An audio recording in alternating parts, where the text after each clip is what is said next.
Punjabi news के खास programme बड़ी खबरों में आपका स्वागत है। मैं हूं शाहीन परवीन। आज बड़ी खबरों में होगी उन बड़ी खबरों पर नजर जिन खबरों से है आपका सरोकार। तो आइए शुरू करते हैं बड़ी खबरें।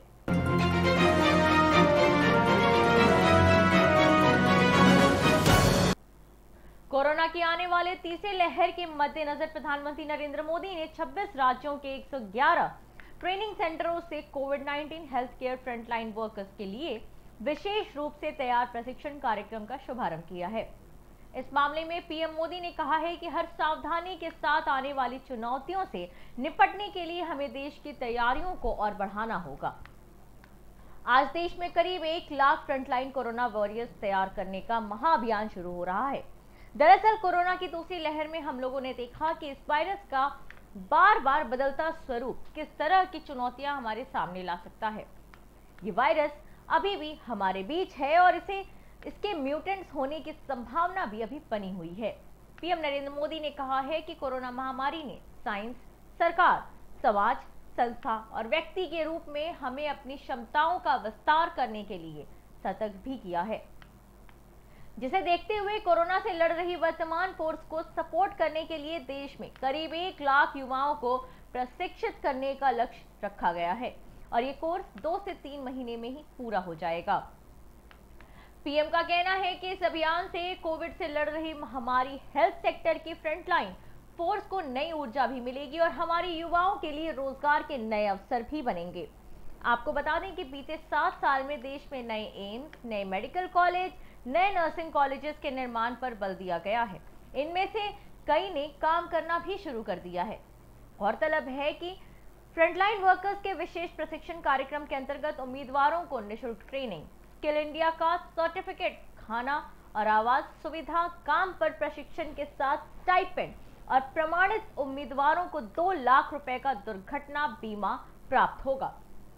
गांव को लेकर पीएम नरेंद्र मोदी ने कहा है कि गांव में संक्रमण के फैलाव को रोकने में दूर सुदूर के क्षेत्रों में, पहाड़ी और राजनीति क्षेत्रों में टीकाकरण अभियान को सफलतापूर्वक चलाने में हमारे आशा, एएनएम, आंगनवाड़ी और गांव की तैनात स्वास्थ्य कर्मियों ने बहुत बड़ी भूमिका अदा की है। कोविड-19 हेल्थ केयर फ्रंटलाइन वर्कर्स का विशेष प्रशिक्षण कार्यक्रम पूरा होने के बाद उम्मीदवार डीएससी एसएसडीएम की व्यवस्था के तहत प्राथमिक स्वास्थ्य केंद्रों, सामुदायिक स्वास्थ्य केंद्रों, स्वास्थ्य सुविधाओं और अस्पतालों में काम कर सकेंगे।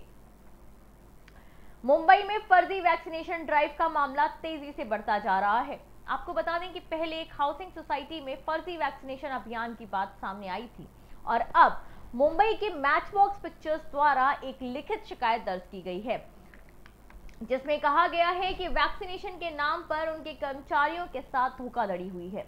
यहां तक कि मुंबई के Versova police station, Kandivali police station में इस मामले में शिकायत दर्ज की गई। लेकिन अभी तक कोई भी केस रजिस्टर नहीं किया गया है। इसके बावजूद पुलिस की ओर से अब एक्शन लिया जा रहा है।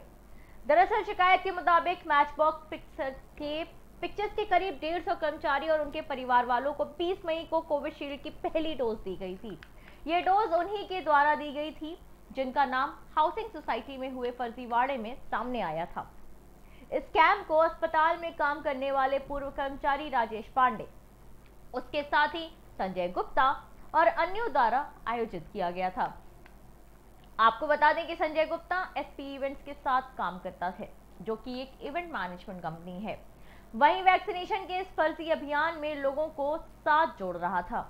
इस मामले में लेकर मैच बॉक्स पिक्चर्स के एक कर्मचारी का कहना है कि टीकाकरण के बाद उन्हें कोई सर्टिफिकेट नहीं दिया गया।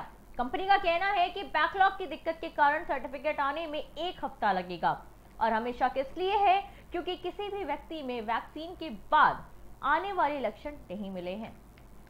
फिलहाल मुंबई पुलिस ने इस मामले में एफआईआर दर्ज की है। अब तक कुल 4 लोगों को गिरफ्तार किया जा चुका है। इस मामले में मुंबई पुलिस ने इस मामले में धोखाधड़ी का केस दर्ज किया है। इतना ही नहीं, पुलिस द्वारा मध्य प्रदेश के सतना से एक व्यक्ति को हिरासत में भी लिया गया है। दरअसल जब फर्जी वैक्सीनेशन का खुलासा हुआ था तब ये शख्स मुंबई से भागकर यहां पहुंच गया था। बिहार के समस्तीपुर रेल मंडल ने नदियों के जलस्तर को बढ़ते देखते हुए 15 अक्टूबर तक मानसून अलर्ट जारी कर दिया है और इस बाढ़ के खतरे को देखते हुए रेलवे ने तैयारी शुरू कर दी है। दरअसल कुछ दिनों से लगातार हो रही बारिश और गंडक बैराज से छोड़े गए पानी ने रेलवे की मुश्किलें बढ़ा दी हैं। समस्तीपुर रेल मंडल ने नदियों के जलस्तर में बढ़ोतरी को देखते हुए 15 अक्टूबर तक मानसून अलर्ट जारी कर दिया है। बाढ़ की आशंका के मद्देनजर एक तरफ रेलवे ने कटाव स्थल पर बोल्डर और स्टोन डस्ट गिराने शुरू कर दिए हैं, तो वहीं दूसरी तरफ इंजीनियरिंग विभाग की टीम पेट्रोलिंग कर रही है। आपको बता दें कि समस्तीपुर रेल मंडल के कई रेलखंडों से गुजरने वाली नदियों के जलस्तर में बढ़ोतरी होने लगी है। खासकर समस्तीपुर, दरभंगा, नरकटियागंज, वाल्मीकि नगर, मानसी, सहरसा रेलखंडों पर कटाव के साथ बाढ़ का खतरा ज्यादा बना रहता है। बाढ़ की आपात स्थिति के निपटने के लिए समस्तीपुर रेल मंडल ने बाढ़ से प्रभावित होने वाली जगहों के नजदीकी स्टेशनों पर पत्थरों के बोल्डर, स्टोन डस्ट, सीमेंट की खाली बोरियां, बांस बल्ली का पर्याप्त मात्रा में इंतजाम किया है।